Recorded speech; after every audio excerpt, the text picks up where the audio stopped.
I am now being joined by Victor Oladokun. Victor is the Director Communication and External Relations of the African Development Bank. Thank you for joining us, Victor. Christy, thank you for having me. Now, after a full year of planning, fast forward, it is day 4 of the 53rd annual meetings. Are activities matching up to your expectations? Absolutely. First of all, the setting here is superb and totally fits within the framework of the theme of the annual meetings, which is accelerating industrialization. This is a city, Busan, Korea, which is really at the forefront of the next industrial revolution, the fourth industrial revolution, the mental revolution, if we can call it that. So as far as the setting goes, superb environment for us to have these kind of conversations.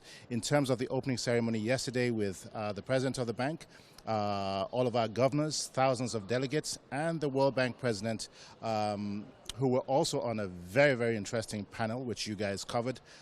Thank you very much for that.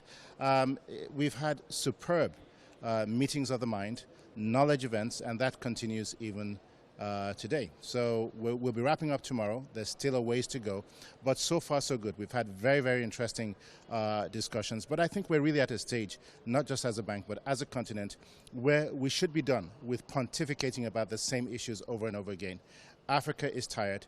Africa needs solutions. So we need to move from just the spoken word to delivering results on the ground. As President Additioner, the president of the bank, usually says, the future is yesterday, and we're already late.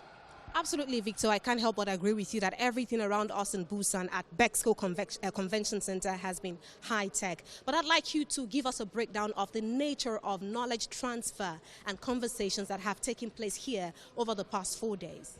Well, I think it's taking place on 2 levels. Korea really leads the world today. Busan, as you know, is a smart city.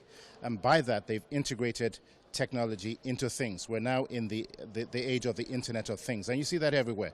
In the roads that they've built that are interactive, every single technology that you can think of, quantum computing, traffic control, I mean, it's basically everywhere.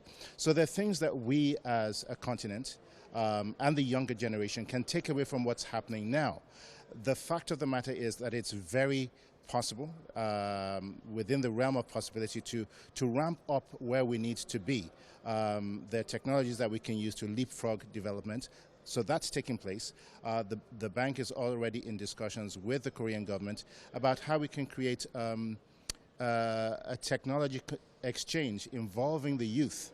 And we want to look at it in 2 ways, where young, smart Koreans can come to Africa, different parts of Africa, share their knowledge, but where we can also have young, smart Africans come over to Korea and also engage in a learning process. So it's got to be a symbiotic relationship.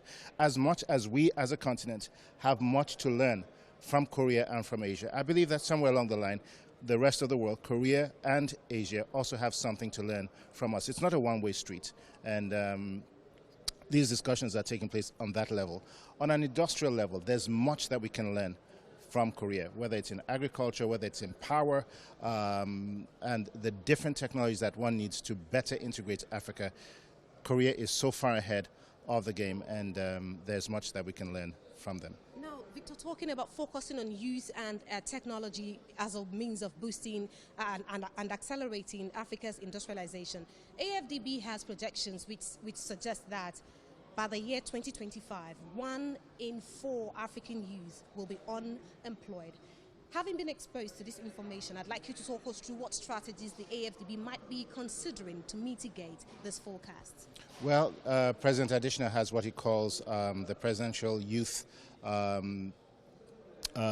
group, and what that includes is we've identified a number of young entrepreneurs who are doing great things. Ashish Thakkar is the chairman of that group.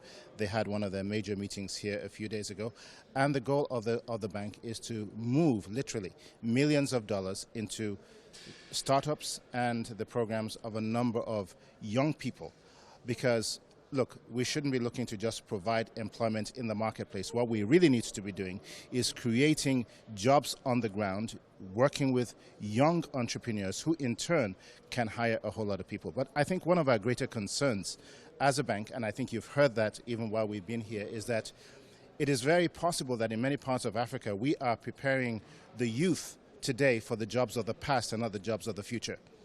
Yes, there's some basics that will remain the same, but we really need to begin to think about how robotics, artificial intelligence, cryptographic technologies are all going to change the world that we live in.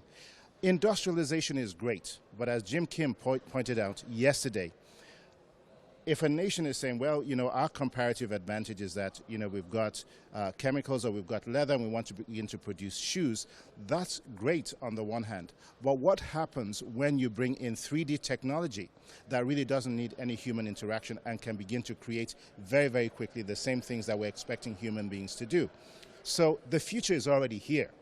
We just need to say, how are we going to shape our curriculum at every single level, from the elementary, secondary, tertiary levels, to meet the needs of the future? And that, I think, is one of the critical things that our policymakers, our leaders need to begin to think about.